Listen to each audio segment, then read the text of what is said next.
Bien, seguimos en el programa y no es un misterio porque ya lo hemos hablado en otro momento aquí, que tenemos que trabajar intensamente con los chicos más jóvenes en la necesidad de tener lo que se ha denominado como un pensamiento computacional. No solo pensaría yo en aquellos que tienen inclinación por el mundo de las letras, también podrían tener cierto pensamiento computacional para algunas cosas relacionadas con ello.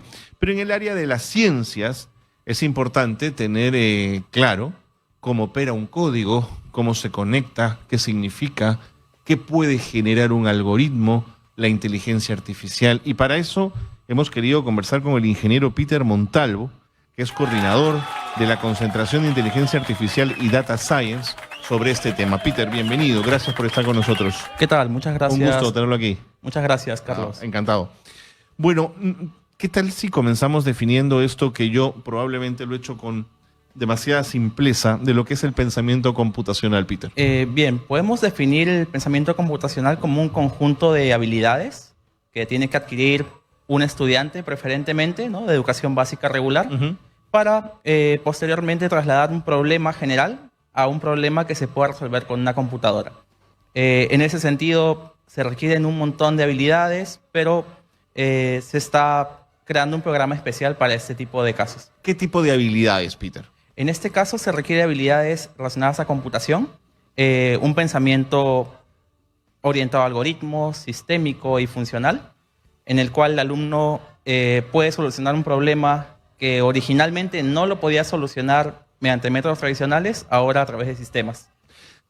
Me estoy distanciando del pensamiento crítico, me estoy distanciando del pensamiento científico. ¿Son formas diferentes de pensar, Peter? Así es. En este caso, si bien conversan mucho, el pensamiento computacional está encargado en que nos basemos en cómo solucionamos un problema paso a paso para que una computadora después pueda solucionarlo por nosotros. Ok.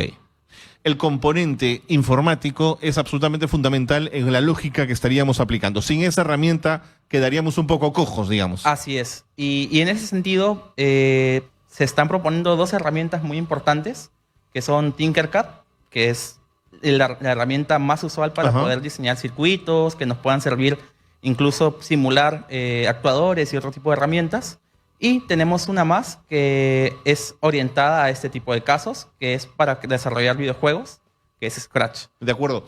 Sobre el primero, no esa herramienta en particular, pero alguna vez pude ver que chicos de 9 y 10 años tenían la oportunidad de tener sobre la mesa una serie de circuitos que les permitían establecer, por ejemplo, si yo pongo esto antes, va a sonar después un timbre, y si pongo este dimmer después del timbre junto a esta luz, voy a obtener... ¿De eso estamos hablando? Exactamente. A partir de estos circuitos, no necesariamente tenemos que tenerlos de manera física, sino que los podemos emular a través de una computadora con unos recursos mínimos y aprender a través de esto para poder desarrollar después modelos físicos. Claro. Y alguna vez vi en mi experiencia con esa herramienta física, que no necesariamente lo es, pero lo pongo sobre la mesa como para hablarlo, vi que hubo un momento quien manejaba el circuito se entrampaba, pero no se iba de la mesa hasta no intentar entender qué era lo que había fallado en ese proceso y en ese circuito que estaba armando. Tiene que ser un proceso donde no puede haber frustración, Peter. Exacto. Se requiere mucha paciencia. Mucha paciencia. Y sobre este enfoque, también estamos manejando el enfoque STEAM para este tipo de casos en los cuales se requiere considerar mucho lo que es la ciencia, tecnología, ingeniería, arte y matemáticas para poder solucionar este tipo de casos. Yo diría paciencia, pero también un proceso cuando uno revisa códigos, por ejemplo, de orden y de claridad y de precisión en lo que hago, porque un punto que se pase, una coma mal puesta en un código, es el desastre del código, Peter. Exacto, y hay que ser muy minuciosos, al menos en la parte teórica, y en la parte funcional ir depurando línea por línea. Y esta paciencia se adquiere mucho con los talleres que estamos ofreciendo. Fantástico. Antes de entrar de lleno a los talleres y de que me cuentes un poquito de esa convocatoria, necesariamente de lo que estamos hablando tiene un sustrato matemático de fondo? O sea, ¿tiene que haber una cierta devoción, interés, facilidad con la matemática? Así es. Se tiene que tener ciertos fundamentos matemáticos, pero en líneas generales con saber operaciones básicas aritméticas y lógicas, estamos más que bien para poder desarrollar este curso. O sea, no necesito una matemática avanzada, digamos. No, únicamente... Derivadas e integrales no necesariamente, digamos. No, para nada. Ok. Simplemente lo más básico, como sumar, restar, multiplicar, dividir y saber qué sucede de repente con compuertas lógicas. De acuerdo. Siempre hemos hablado del algoritmo. Y la gente habla del algoritmo y quizás no sabe que es un algoritmo. Para mí es una ecuación matemática, pero no sé si quisieras contarnos un poquito más de qué cosa es el algoritmo y cómo funciona un algoritmo. En general, un algoritmo puede definirse como una serie de pasos, ¿no? Que están ordenados y tienen un objetivo específico para que podamos solucionar un problema. En este caso, un problema grande se puede dividir en pequeñas partecitas y estas partecitas se van haciendo paso a paso para que la computadora después pueda replicarlo por nosotros. Pero en mi cabeza, que no es matemática, entendería que el paso 1 es A, el paso 2 es B, entonces diría A más B, y de pronto tengo que darle potencia a eso porque algo va a ocurrir. Entonces pienso en ecuación. ¿Me estoy equivocando, Peter? No, para nada. Totalmente correcto. En realidad, ese es el enfoque que se está esperando para este tipo de casos o incluso para poder resolver problemas muy básicos o muy grandes se utilizan matemáticas. De únicamente. acuerdo. Y quiero poner algo más sobre la mesa, que me dirás tú si estoy equivocado o no, porque para mí este es un mundo nuevo y fascinante, Peter.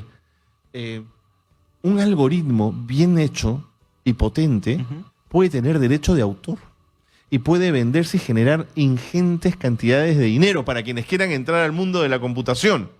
Es factible, sí, aunque lo que se espera generalmente es que cuando alguien desarrolla un algoritmo lo haga de manera abierta Ok. para poder tener un mayor impacto. De acuerdo, pero ese es el lado amable de la gente que está en el mundo de la informática. Pero hay quienes también esconden porque ha habido detrás de ello un trabajo, investigación, inversión, y entonces dicen, no, esto yo lo voy a guardar y en 10 años lo soltaré. ¿No tiene cierta validez? Sí, se puede pasar a esos campos, pero lo usual o lo recomendable es siempre tratar de ser un poco más abiertos con los algoritmos que se desarrollan, sobre todo si van a solucionar problemas generales. Buen punto, buen punto. Porque además mi algoritmo puede ser mejorado por un tercero y lo potenciamos entre todos y la comunidad interviene y hace una herramienta más potente, ¿no, Peter? Exacto, y ahí es donde se habla de herramientas de código abierto, Claro. herramientas en las que... Así es. Que quienes defendemos la Internet abierta y sin independencia los necesitamos además, ¿no es cierto? Necesitamos mucho de eso. Bueno, cuéntame de los talleres, Peter, antes que el tiempo nos gane. Sí, tenemos los talleres de robótica en STEAM o con enfoque STEAM. Están totalmente enfocados para docentes de educación básica regular. Para docentes, ¿de Así acuerdo? es. Que aprendan robótica para enseñarle en el aula posteriormente, Peter. Así es. Y las herramientas son totalmente abiertas. Tenemos talleres en los cuales está involucrado el lenguaje Scratch, Ok. que es para desarrollar videojuegos, animaciones, de una manera muy simple y muy visual sobre todo. Ok. Y también tenemos Tinkercad, que es para poder, en estos casos, simular un poco de lo que sería un circuito sin necesidad de tenerlo de manera física. Ok. Esto está dirigido a docentes. Así es. ¿Por qué han pensado en los docentes, Peter? Los docentes son uno de los pilares de la educación.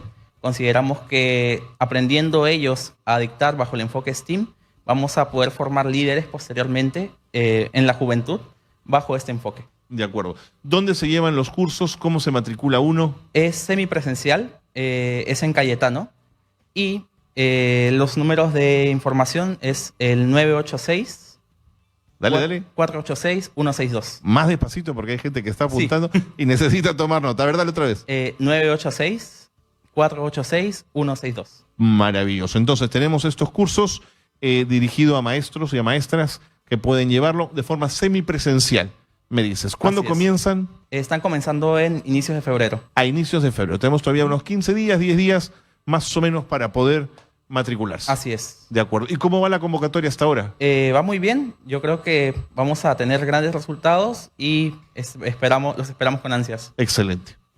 Peter, creo que es una magnífica propuesta la que nos has traído y creo que los maestros y maestras que escuchan este programa y que están interesados en conocer este mundo, que además creo que los colocaría ante sus alumnos con cierta ventaja, digamos, en el mundo digital que los chicos dominan con amplitud, creo que sería para un maestro extraordinario. Gracias por haber estado con nosotros. Muchas gracias a ti por la oportunidad.